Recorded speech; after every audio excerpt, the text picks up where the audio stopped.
बिहार में भले ही एक बार फिर एनडीए की सरकार बन गई हो, लेकिन सरकार को लगातार कई मुश्किलों का सामना करना पड़ रहा है और ये मुश्किलें विपक्ष नहीं बल्कि खुद उसके ही नेता बढ़ा रहे हैं।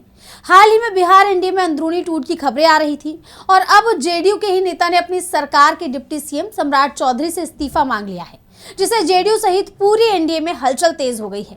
क्यों सम्राट चौधरी से मांगा जा रहा है इस्तीफा और क्या है पूरी खबर, जानने के लिए देखिए ये रिपोर्ट। बिहार सरकार में गृह विभाग बीजेपी नेता सम्राट चौधरी को सौंपा गया, लेकिन इसके बावजूद राज्य में अपराध की घटनाएं थम नहीं रही।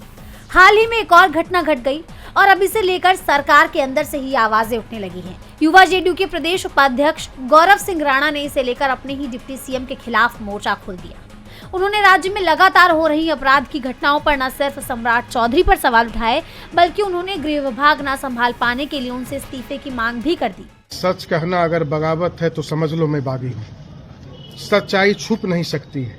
ये अगर कोई जदयू का नेता हम थे नहीं हैं भी, प्रदेश उपाध्यक्ष भी हैं पूरे बिहार के, ऐसी जो गलत है सो गलत है। उनसे कानून का जो ये पावर नहीं संभल रहा है। किसी भी हद तक अगर वो कहते हैं कि हम कानून को ये कर रहे हैं, वो कहीं उनसे कुछ नहीं। नीतीश जी की जब तक हाथ में कमान थी, बिहार में कहीं ना कहीं सुशासन की सरकार थी।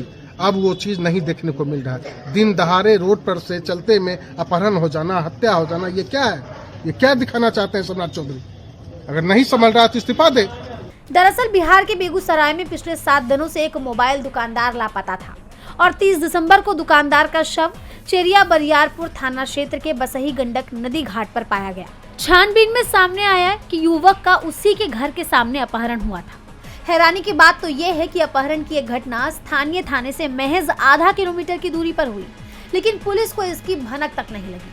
परिजनों का आरोप है कि शुरुआती दिनों में पुलिस की सुस्ती के कारण युवक की जान नहीं बचाई जा सकी और अब इस घटना ने बिहार में एक नया सियासी मोड़ ले लिया है। युवा जेडीयू के प्रदेश उपाध्यक्ष गौरव सिंह राणा ने अपनी ही सरकार के कानून व्यवस्था पर गंभीर सवाल उठाए। इसी को लेकर राणा ने कहा कि जब गृह विभाग सम्राट चौधरी को मिला है, तब से अपराधी बेलगाम हो गए हैं। उन्होंने मुख्यमंत्री नीतीश कुमार के कार्यकाल का जिक्र करते हुए कहा कि पहले इतनी घटनाएं नहीं होती थी। इस घटना ने जहां विपक्ष को सरकार पर हमला बोलने का एक और मौका दिया है, तो वहीं दूसरी तरफ जेडीयू सहित पूरी एनडीए को दो तरफा घेरने का काम किया है। वहीं अब सम्राट चौधरी या बीजेपी की तरफ से इस पर कोई सफाई आती है या नहीं, ये देखना होगा। डीबी लाइव की रिपोर्ट। हमारे चैनल से जुड़े रहने के लिए यूट्यूब पर टाइप करें डीबी लाइव, सब्सक्राइब बटन को क्लिक करें और बेल आइकन को दबाना न भूलें ताकि खबरें आप तक पहुंचती रहें।